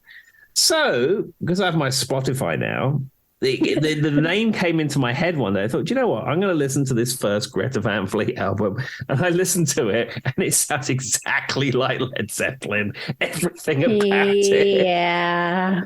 So I heard a thing about, so I've seen their name a few times that I had not because it's like what, 2010, 2011, I think is about when they came out. I've seen the picture. Even their pictures are very Led Zeppelin-esque physically when you look at them. Mm-hmm. But there was a thing where Robert Plant was talking about them. And he was like, they asked him, they're like, well, what do you think of them? And he went, pretty good. And that's all I said. And that stuck out to me. Like he's just like, pretty good. And it's so weird because Robert Plant's a very he usually speaks very highly of people. We'll have good discussions if you watch him live. I think he's a very interesting person to listen to. But in this case, he just went pretty good. And I don't know why, but that stuck out to me. Anyway. Oh, dear. But yeah, I listened to it. And to quote Carr from the Knight Rider episode, I prefer the prototype rather than the inferior production line model. Dang, that's worse than pretty good. And the prototype being, of course, the real deal Led Zeppelin. Well, and I mean, Led Zeppelin, though, I think on the flip side, they've gotten some backlash for stealing some of their music, too. Oh, sure. Quote, yeah, I mean, unquote. yeah. But it's not so much the songwriting, it's more the sound and the style is the same. I think you're right. I mean, I get it. And like I said, even when you look at the pictures, they're giving very Led Zeppelin-esque vibes. Yeah, I heard people say that as you go through some of their other albums, they start to sound less than similar to Led Zeppelin, but yeah, I don't know. I decided not to delve too much further into their catalog. I just thought it was funny. I remember hearing that whenever somebody quoted that. Given I haven't looked up that thing where he called him pretty good in any detail. I probably read it on a Twitter thing or something. But maybe there was a follow up. But it just cracked me up that he just said pretty good. Yeah. he's like it's better. It was one of those less is more kind of things. All right. Well, Tim, I'm going to have to talk about it. It's on my list. We don't want to talk about it. Sadly, Tina Turner has passed away. Yeah, I heard that incredibly sad news. I mean, trailblazer, musician. I mean, Tina. I mean, goodness me. But I mean, incredibly sad news. Yeah. I mean, she had been retired from the world of music for some time because she was living in Switzerland, just living her best life. But yeah, I was very, very saddened when I heard that news about Tina. Well, and didn't her boyfriend, husband, somebody give her a kidney recently? Did I imagine that? Or she needed a kidney and he was going to give her a kidney? I think it was something like that. I think she'd been battling some very bad things recently. Yeah. But yeah. He ended up being, I think that I read something about she would have passed away sooner, but he ended up being a match. So I think she went through a kidney replacement not too long ago because she went through kidney failure. Mm-hmm. And then I think cancer and all kinds of stuff. I mean, she was in her 80s. We forget that because I was sitting one night when this happened. Tim knows I went through I was just kind of perusing the internet, finding some of her old videos because she wasn't just a singer. She's very interesting to watch on stage. I'm not just talking about the dancing. It's the showmanship of it. It's the way she spoke to the audience and interacted and it almost felt like Tina Turner was having a conversation with you when she performed. Mm-hmm. So I went through it with sending Tim a few of the videos of her performing. And I mean, she started performing in the 60s. And she was, in her probably, she was at least 18 plus when she started performing. If not, she was a teenager at least. So I guess it didn't dawn on me, though, that she would have been 83. Yeah, I mean, that's the problem with all these legends. They're way up there. All the people that we revere, all the people we love, are 70 and 80 years old. And we've said before, I mean, other people are coming up, but it's not the same stature. And it's not just because I'm an old geezer now. Where is my new McCartney? Where is my new Tina Turner? Where's my new Elton John? It just doesn't exist. Well, and I think that the whole being pioneers in their own right make a difference because Tina is one of those ones she has a rock edge to her. She always has. She's very, if you ever hear River Deep Mountain High, it's very sassy. It's very in your face. I feel like she started that kind of intenseness for women. Mm-hmm. She was a pioneer of the way those performances went. Of course, she's known for her dancing. And, we know about Ike and Tina Turner. We're not going to talk about Ike because he's disgusting. But, and I can say that full close. I don't care. Come from the internet. He's a gross guy who used to do bad things. Exactly. It is what it is.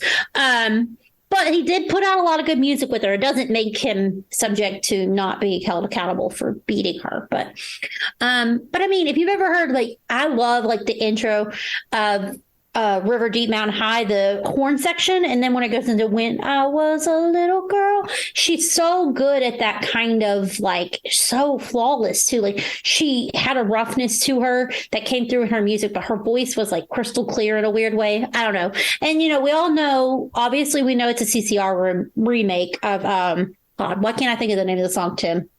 Proud Mary. I just keep thinking Steamboat in my head. And I'm like, that's not the name of the song, Joy. She's on a riverboat in the song. Yeah. Anyway, but she did. That was the play. She played, she literally said, we never, ever do anything nice. And she knew that was the way she did her showmanship on stage, but it was so good. It's just so good. I don't know how to explain it. And so I was very sad when she passed. She's one of the ones that hit me hard. And I went down the rabbit hole of watching tons and tons and tons of videos of her. Yeah, I was out and Hannah sent me a message. I was like, oh no, Tina, that's terrible. That one stung, Tim. That one stung. Yeah, I mean, we're planning on celebrating Tina in another episode. So we won't go into too much detail about the life and work of Tina here, but yeah, rock in peace, Tina Turner. Miss Annie Mae Bullock, I think her name was. Yep, that's her name. And I think you were the one who taught me that. And she wasn't even on a steamboat, everybody. It was a riverboat. All right, bye. All right, what's the next fact, Tim? Okay, so while we was away, the new drummer for the Foo Fighters was announced. And it's a gentleman called Josh Freese. Now, Josh Freese is a session drummer. He was a friend of Taylor Hawkins and a friend of Dave Grohl. And, he's been around the block a lot playing with different acts. He was actually a drummer in Guns N' Roses, A Perfect Circle, Puddle of Mud, Nine Inch Nails, Replacement, Sting. I mean, he is like the session guy. If you want the best, session drummer in the business for live work, you speak to Josh Freese. He's the man. And he performed with the Foo Fighters at the Taylor Hawkins memorial concerts, both the one in London and the one that was in Los Angeles. And it was an obvious fit. Now, I thought the drummer for The Darkness, who is Roger Taylor's son, was going to be the announced drummer, but it didn't work out like that. They decided to go with Josh Freese. Now, they haven't decided or even said, well, I'd say maybe they've probably decided, but they haven't come out and said, is he an official Foo Fighter or is he just their touring drummer? They haven't said that yet. So I haven't seen anything. No, I mean, the album that came out recently, Dave Grohl is drumming on that. And that is very much an album that's very therapeutic to the band because a lot of the songs are very introspective. They're talking about Taylor. Dave's talking about his mother, who was lost around the same kind of time. Very personal songs that I think really helped them. But Dave is drumming on that. Yeah. But said Josh Freese is drumming live with the Foos. And I don't want to be controversial, but maybe I am with this. I listened to some of the songs because they're touring right now. Mm-hmm. And I've listened to some of the songs with Josh Freese drumming and compared them to how Taylor used to drum them. Taylor was a fabulous drummer, and I'm not taking that away from him. It sounds less manic with Josh drumming. I mean, that could just be personal style choices. It could just be the way they drum. It could be a lot of things. Yeah, and I was talking to Randall in Flagy Hill about this, and he said he's watched it, and he said, it sounds more to him. It sounds more together with Josh Freese drumming. I mean, they're missing their brother, they're missing their friend, they're missing their musical collaborator. I mean, I get all of that, but I think if you just listen to it objectively at the music, I think it sounds more solid with Josh drumming. I don't know. And it could be. I mean, Taylor was obviously struggling with a lot of stuff too outside of the band, so maybe that affected his drumming. We don't know. Yeah, but I will say I like Taylor Hawkins though. Like liked when he performed his own concerts and they let him sing and stuff. He's wonderful. Yeah, I'm not taking any of that away from him, but I think just from what I've heard, Josh Freese is a really, really good fit for this band. And the interesting thing is that the way that they announced it is they had a thing up online on some service called Veeps that I've never even heard of that I had to sign up to see, and they did a live stream that wasn't really live. And it's all in black and white. And it was called Foo Fighters Preparing Music for Concerts. And it was recorded in their compound, Studio 606, where they rehearse and record and all this kind of stuff. Mm-hmm. And at the very beginning, they're all standing around. And there'd been a bunch of people who had been sort of said, oh, this person's going to be the new drummer. So Chad Smith from the Red Hot Chili Peppers comes in the room. And they're like, "Hey, Chad. Oh, how you doing? Oh, just dropping by. See you later. Bye-bye." And he goes off. That's very Foo Fighters of them. They're always so eccentric. And then Tommy Lee sticks his head in. Of course. And he says, "Oh, hey, Tommy Lee, how you doing? Oh, it's just in the area. Oh, someone's blocking my car in. Oh, it's the white Mercedes. Oh, okay, thank you. See you later." And then there was another guy, the drummer from Tool. Now, people had said the Tool's drummer, Danny Carey. That's one I had seen, yeah. Was going to be the one. And he comes in the room and he's like, "Danny, hey, we toured with you last year. Hey, good to see you." And then he just goes. And then it pans around to Josh Freese behind the drums. And Josh Freese has got a sticker on that says, "Hello, my name is Josh" on there. And he's like, "Guys, can we just play some music, please?" It's such a Foo Fighters thing to do. Like, that in and of itself is very Foo Fighters to me. Exactly. But then they went into All My Life. And that version of All My Life from that live stream is so good. So good. It's so good. In fact, I will definitely put that on the Facebook page so everyone can see it, because people have ripped the stream and put it on YouTube. And that's how I've seen it. I saw such a good YouTube version. I didn't even know that Veep thing existed either until recently. Just so you know, Tim, you're not alone. No. Veep or whatever it is. It's like VEEP or something. Didn't know it existed. I'd never heard of it because they said, "Oh, it will be live up on Veeps." I was like, "What? We're so old. What's a Veep? Is that what? Is that a band? Is that a Kardashian? I don't know." See Tim like with his cane walking by. I don't know what a Veep is, but I'm gonna find out. Exactly. But anyhow, I'm very pleased that the Foo Fighters feel that they can go out and play music again. They lost their brother, they lost their friend, but they're out there rocking. There we are. I mean, and I'm happy for them. It's a new era in the sense I'm happy they're able to keep performing, even though, they lost their friend. And it sounds like this guy's a good fit. So, yeah. Well, I said whether he will be a permanent Foo Fighter, whether he'll collaborate on albums and things, or whether he's just someone who's booked to tour with them, I don't know. Maybe going forward, Dave will be the studio drummer. I don't know how that's going to work, because I wondered. Because the Rolling Stones, for example, when Bill Wyman left the Rolling Stones, they never officially replaced him. Yeah. The guy who plays bass with the Rolling Stones is not a Rolling Stone. He records with them, he tours with them, but he's never in any of the publicity material. He's probably more of a studio musician for him. He probably gets paid incredibly well, but he's probably on a salary. I mean, I get it, and it could be they just want to keep that the brand that is the Rolling Stones with the faces that people know, because they talked about how iconic the Rolling Stones tongue thing is and all that stuff. They just want to keep that the same. Exactly. Right. Well, there we are. Anyway, Joy, if you do one more news story, I have one more news story, and then we will wrap this We Are Back episode up. All right, so I'm going to do Queen's $1 billion catalog deal. Yeah, I heard about this. Yes. I sent Tim the link. He had already begrudgingly told me, "Yeah, I saw it,"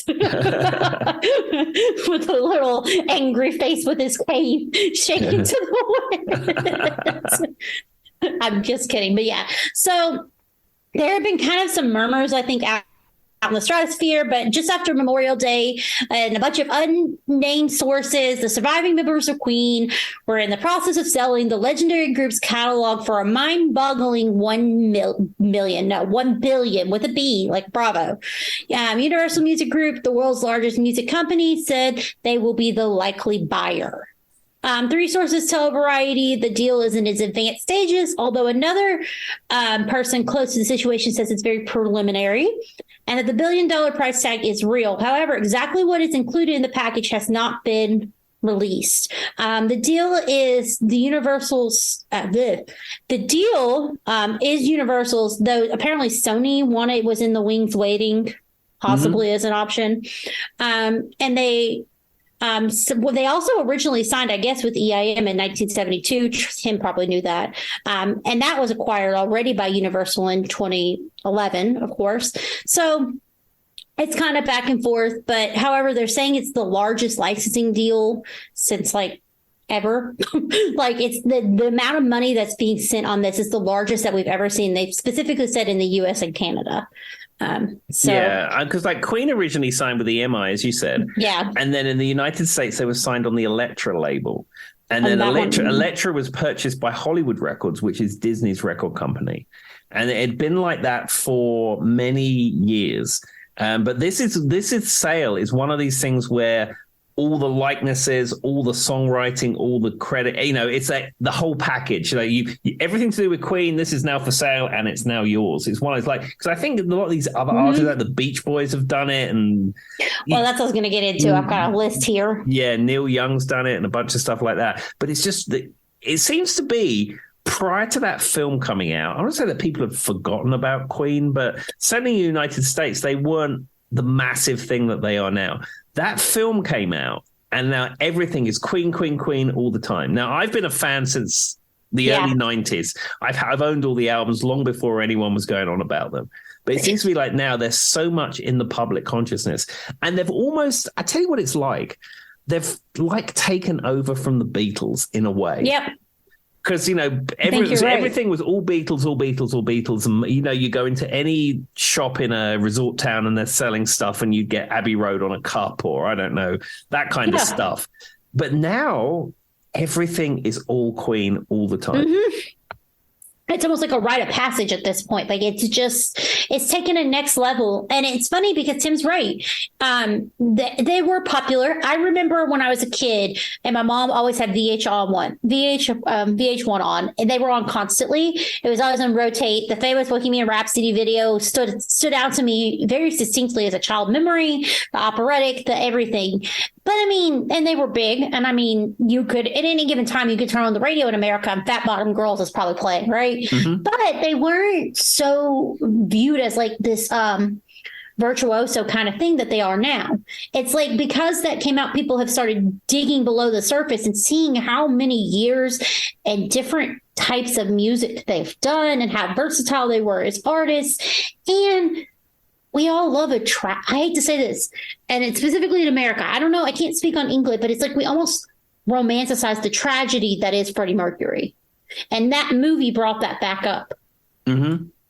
And we tend to do that in America, like the Forever 27 Club and all this stuff. These artists that pass away, they become larger than life again, and we tend to romanticize that, good or bad, for what it's worth. The tragedy that was Freddie Mercury at the end, because he passed away with AIDS, everybody, during the AIDS epidemic, which is a horrible, horrible thing that happened, and we're not going to get into it, but I think that plays into it, Tim.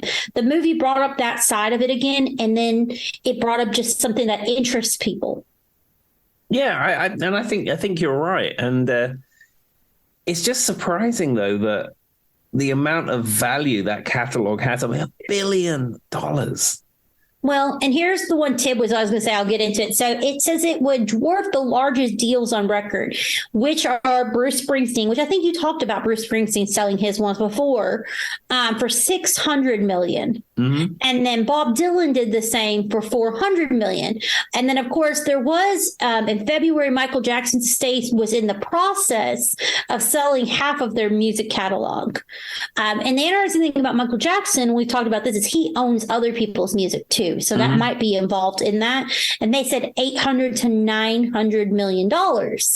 But $1 billion, and I know we don't think about it because $1 billion doesn't come up, but that's a lot. $1 billion is so much more than 1 million, even though it doesn't seem like it in our mind because we can't process it. It's 1,000 times more, to be precise. Oh, there we go. Yeah, that's a lot more zeros. But you know what I'm saying, though, Tim? Like in my mind, I don't even know what 1 million looks like, so I can't even begin to function what a billion or a trillion, all those quadrillion look like. Like, I don't know what that means in terms of money. I probably never will unless a rich uncle dies, but it's so weird. And I would say Michael Jackson's catalog only being 900 million versus $1 billion. You would think Michael Jackson's catalog would be worth quite a bit because he owns Beatles music. He owns some of Paul McCartney's music. He owns other people's music. So it's shocking to me. And what I read is they may be up for sale too because he has the rights to them. You're right. It's weird to me that as much as Queen, we got Radio Gaga, Somebody to Love. We could name every hit off right off the top of our heads, but $1 billion? Really? Yeah. It's utterly, utterly mind-blowing. Though when they tried to speak to the representatives for Queen, Universal, blah, blah, blah, they haven't made any comments yet. So. No, though I understand Jim Beach was lighting cigars with £50 notes last time. Last time anyone spoke with him. I mean, I get it. I would. It's just weird. It's weird to me that, and I think, I think of Queen as a power artist. I think they're up there in the books, but for them to sell that much more than some of the other artists is interesting. Yeah, and like I said, I think it's because they have become the new Beatles in a way. Yeah, but the Beatles didn't even sell for that much, Tim. No, I know, but I mean, in terms of rock star power and cachet, if you will. And I get it. I mean, we all know Tim's the Queen super fan. He has been for the longest time. But I really do think it goes back to romanticizing the story. Mm-hmm. It's kind of like Elton John. He got a resurgence after Rocket Man, and that's because the story, as crazy as it was, and a lot of drug issues and bad stuff happened. I mean, I feel like it got a little bit romanticized too, and that's why he ended his concert tour at the Dodger Stadium. That was his big blowout. Exactly. There we go. All right, what's your last piece of news, Tim? Okay, well, my last piece of news is Queen adjacent. Of course. And this is Mr. Brian Harold May. Sorry, Sir Brian Harold May. I've forgotten all of his titles. It's too much. Anyway, Brian May, guitar player Brian May, who played with Queen. I've heard of him, yeah. He is reissuing a mini album he did in the 80s with Eddie Van Halen called Starfleet.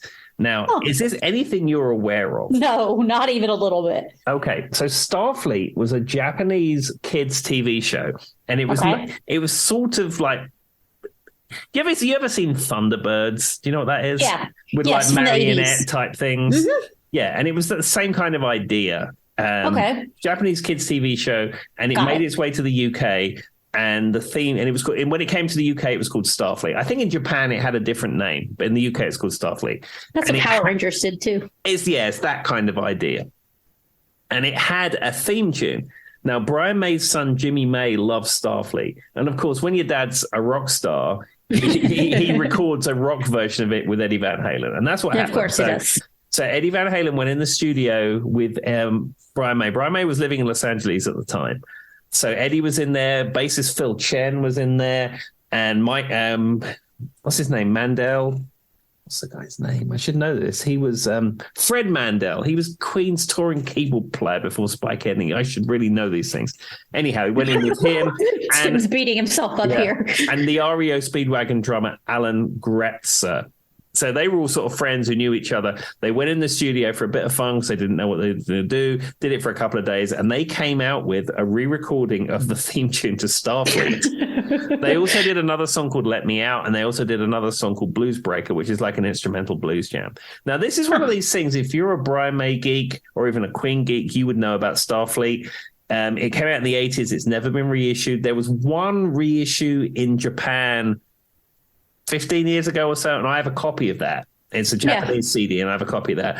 And of course you do. Yeah, and when Brian May had his solo career in the early 90s, some of those tracks made their way onto B-sides. So I think there was a couple of CD singles, and if you bought them all, you ended up with all the tracks that are on Starfleet. But the production is a little dated. And it was done in a couple of days, and then it was mixed, and then it was released just for fun. And it's a cool track. But what Brian May wanted to do, especially after we lost Eddie Van Halen, he wanted to go back in, and he wanted to completely remix it. Not a mastering job where you do a little bit of tweaking to make it sound good. Yeah. Go in, find all the stems, remix everything so it sounds good. Oh. And that's what he's done. And not only has he remixed the whole of Starfleet, everything that was recorded on those 2 days is going to be reissued as part of a box set. All the jams, all the alternative versions. You're making so much money, Tim. Yeah, all that stuff is going to be reissued. And now he's already released an edited version of the lead single. And I listened to it the other day, and it's like hearing that song for the first time. I mean, I've heard Starfleet thousands of times, the song.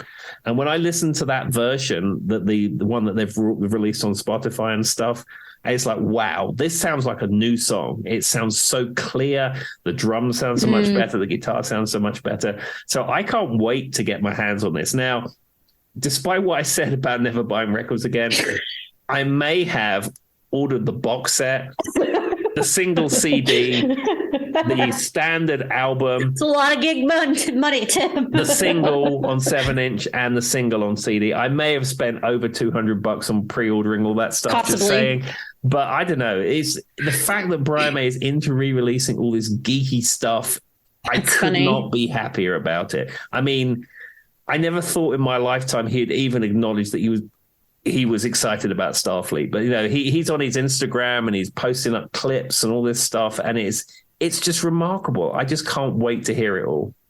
It's such a very specific thing too. So did you watch this show, Starfleet? No, I mean, I've seen the people uploaded the whole of Starfleet to YouTube, and I've seen a couple of episodes, and it's 80s kids. It's 80s kids TV. It's Japanese, and then someone's dubbed it in English.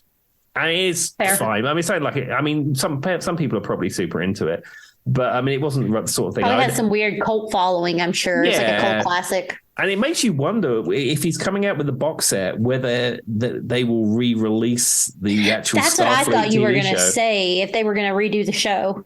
I don't know. There was a video made for Starfleet, a pop video made for Starfleet. And again, that's never been officially released. There are people who've put it on YouTube from who have had it on a VHS tape or something. And I remember back in the 90s when I was a part of the Queen fan club, and I used to go to these Queen fan club events. One of the events I went to was I think it's Queen fan club Christmas party. They made a big deal that they were going to show the pop video of Starfleet because no one had really seen it. Yeah. And that was one of the things of the day. So, and blah, blah's going to happen, and so-and-so is going to play, and at 4:00, we are going to show the Starfleet video. And people are like, wow. So random. I'm sorry, guys. I got choked up. Do you want to cut that out? As you should do when talking about Starfleet. Now it's coughed in everybody's ear. Well, I guess that's where we'll leave the people. Do you have any words of advice for them? Be extra kind to everybody you meet, and be extra kind to all your pets. Also, be extra kind and be careful about what hair products you use because they might attract bees. There we are. See you later. Bye-bye.